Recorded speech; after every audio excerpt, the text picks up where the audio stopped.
काफी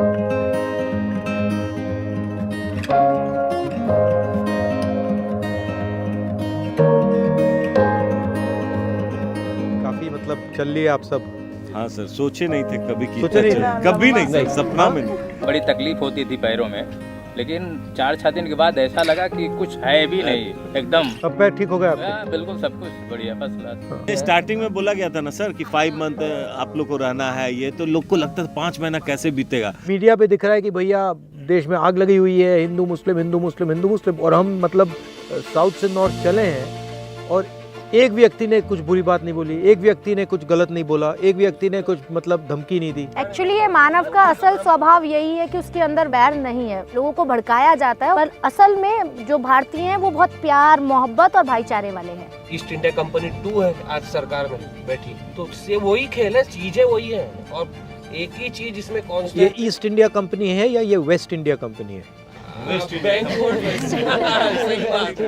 जब देश की आज़ादी की लड़ाई लड़ी जा रही थी तो एक ही अखबार था पंजाब केसरी, लेकिन फिर भी गांधी जी कुछ कहते थे, बात कितनी तेजी से फैल जाती थी। अब आपने जो रास्ता अपनाया कि हम रास्ते से चल रहे हैं तो लोग हमें देख पा रहे हैं, हम अखबार का काम कर रहे हैं। मध्य प्रदेश में I was speaking to a BJP supporter. मैंने उससे पूछा कि आपको क्यों लगता है कि राहुल गांधी जी को ऐसा क्या पता था कि उन्होंने कोरोना के लिए पहले वार्निंग इशू की और मोदी सरकार इस चीज़ के ऊपर रिलैक्स थी। उन्होंने एक बड़ी बिजार बात कही, उन्होंने कहा कांग्रेस का अपना एक इंटेलिजेंस apparatus है जो वर्ल्ड ओवर फंक्शन करता है, which is more developed than the Mossad. आप जैसे बोलते हो कि नफरत छोड़ो और डरो मत, पर अगर उसके खिलाफ कोई बोलता है सोशल मीडिया पे तो मेरी नफरत नहीं खत्म होती है, मेरा डर ये पता नहीं क्यों है। हेट्रेड क्या है? एनर्जी है, उसके अंदर कोई डिस्टर्बेंस है, वो एनर्जी निकालने की कोशिश कर रहा है, ठीक है? वो कुछ भी कर ले, कहीं भी धकेले, जैसे ही मैं उसके काउंटर नहीं जाऊंगा वो मेरी है। अगर मैं उसके काउंटर जाऊंगा, धकेलो। अब चैलेंज है, अगर इसकी हेट्रेड मेरी हेट्रेड से स्ट्रांग है तो मैं गया, ठीक है? अगर मैंने रेजिस्ट किया, अब वो कर रहा है, रेजिस्ट दबाओ, अब कोई प्रॉब्लम नहीं, और वो कुछ भी कर ले, लैंड ही नहीं करेगी, ठीक है? अब मैं यहाँ से आऊंगा, ठीक है? तो ये आप ये सोच रहे हो कि मेरे ऊपर हेट का इफेक्ट नहीं पड़ता है। Hate is ineffective, it's useless.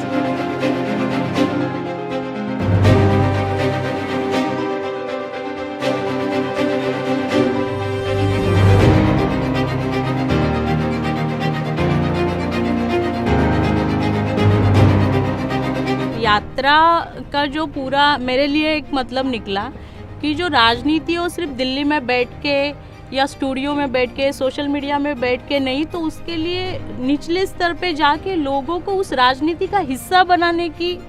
Sir, आपका जो ऑफिस है वो क्या मोबाइल ऑफिस हो सकता है, जहाँ पे ये जो कनेक्टिविटी है, इस यात्रा ने सबसे बड़ी चीज़ अचीव करी है कि जो भारत में 2 भारत बन रहे हैं, एक जिनके पास सब कुछ है और एक जिनके पास कुछ नहीं है, उनके बीच में एक ब्रिज का काम किया, उनके बीच में एक कनेक्टर का काम किया है। एक जगह को पावर का गढ़ नहीं बनाया जाए, एक कॉन्स्टेंट फ्लो के स्टेट में रहा जाए। मोदी तो अपने मन की बात बोलते, तो आप तो हमारे नेता पूरे जन की बात सुनते, तो कैसे इतना पेशेंस आपको किधर से मिलते?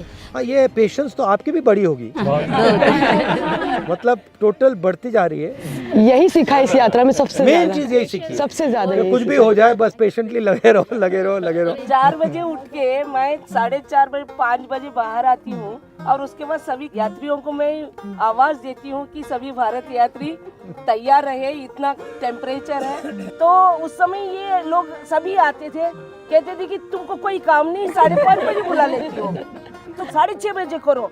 उसी समय के 6 बजे से आगे बढ़ ही नहीं रहे।